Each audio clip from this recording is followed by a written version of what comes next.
The standard model of planetary formation builds worlds slowly from a dusty accretion disk. The stellar forge hypothesis proposes something far more violent.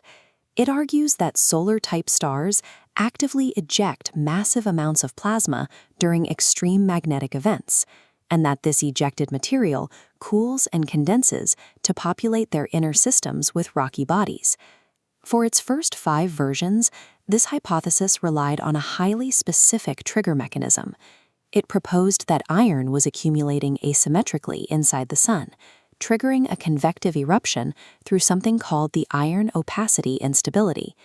Then, a solar physicist conducted a public, systematic peer review of the model and physically dismantled that iron trigger mechanism point by point. Today, we are conducting a physical audit of the stellar forge hypothesis. We will examine exactly why the old iron model failed and rebuild the surviving framework using purely magnetic principles. The dismantling of the iron trigger mechanism demonstrates the scientific method in action. Peer review identifies physical impossibilities and forces a hypothesis to rebuild on more stable ground. To understand the failure of the old model, we need to locate where the hypothesis claimed this iron accumulation was happening. This diagram maps the solar interior at a depth of 0.96 solar radii. Here, the temperature sits at roughly 200,000 Kelvin, the iron opacity bump. The first physical flaw is that this region of the outer convection zone is already governed by rapid, free convection. Any iron accumulation attempting to form here would be erased by convective turnover within days. The environment actively prevents concentration. Earlier drafts moved the trigger deeper, to the tachocline at 0.713 solar radii, where the temperature spikes to 2.3 million Kelvin. The second flaw appears here. At 2.3 million degrees, iron is fully stripped of its electrons, meaning the opacity mechanism physically cannot function. A final misconception in the old model relied on planetary disk physics. In cool protoplanetary disks, solid iron grains can be concentrated by magnetic fields. But inside a star, iron is a fully ionized plasma. It moves with the magnetic field, not to it. There is no known mechanism for iron ions to form a coherent blob. The rules of plasma thermodynamics definitively forbid the compositional iron trigger. For the stellar forge hypothesis to survive, it must rely entirely on the Sun's magnetic architecture. We must shift our focus entirely to the tachocline, the boundary layer at the base of the convection zone that serves as the engine room for the solar magnetic dynamo.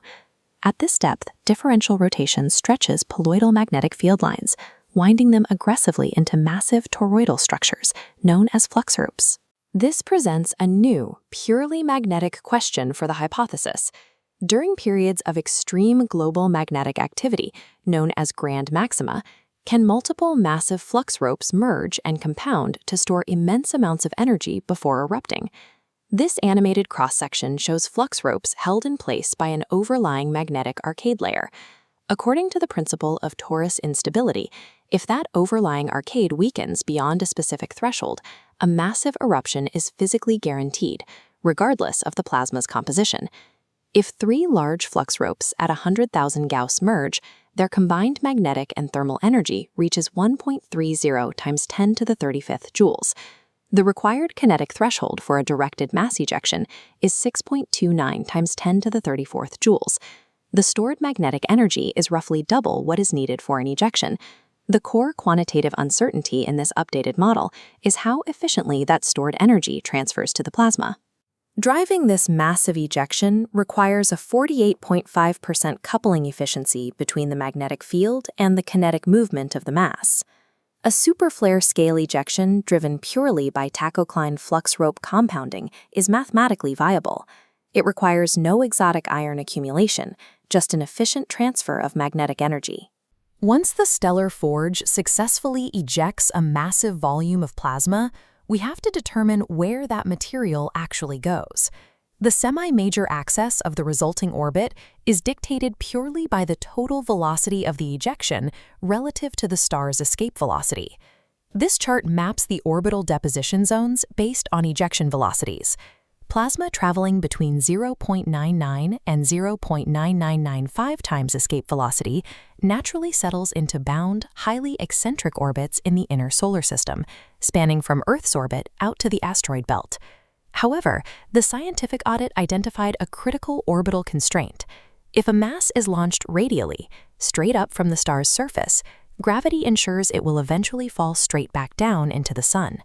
To achieve a safe periastron, meaning an orbit that never intersects the stellar surface, the ejected material must possess sufficient tangential velocity.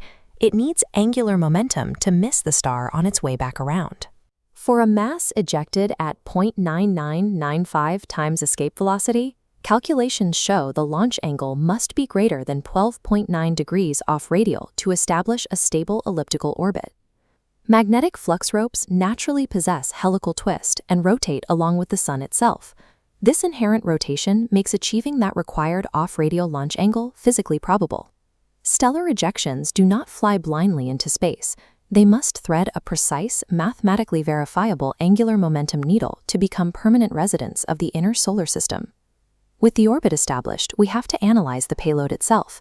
A mass ejected from the stellar surface carries the exact composition of the solar photosphere, roughly 74% hydrogen, 24% helium, and trace amounts of heavier elements.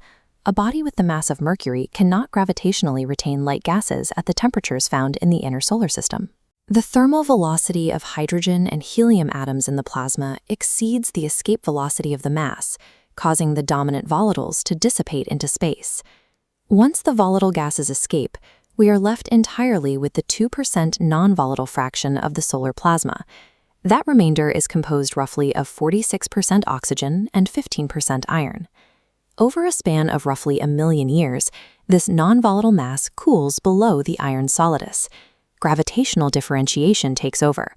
The heavy iron sinks to form a dense metallic core, while the remaining silicates rise to form a mantle. This final output matches the bulk composition of Earth, Mars, and chondritic meteorites. The model reliably produces terrestrial planets from raw solar plasma. There is, however, a glaring exception to this result.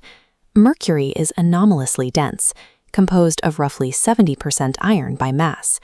The stellar forge model does not account for the high iron fraction of Mercury. Admitting this limitation focuses the hypothesis on the formation of the other terrestrial planets, Earth, Mars, and Venus, whose compositions align more closely with the solar non-volatile fraction. Version 6 of the stellar forge hypothesis provides a clear, sequential path. Tachocline magnetic merger triggers an ejection greater than 13 degrees off radial, followed by atmospheric loss of hydrogen and helium, and final gravitational differentiation. This sequence generates an immediate testable prediction.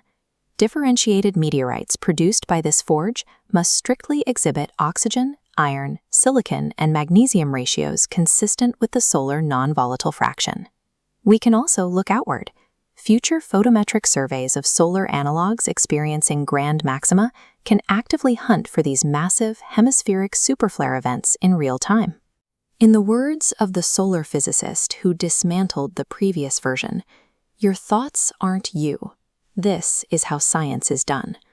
The stellar forge hypothesis was wrong about its initial trigger, but systematically dismantling those flaws and respecting the physics is exactly how speculative ideas are forged into testable, rigorous science.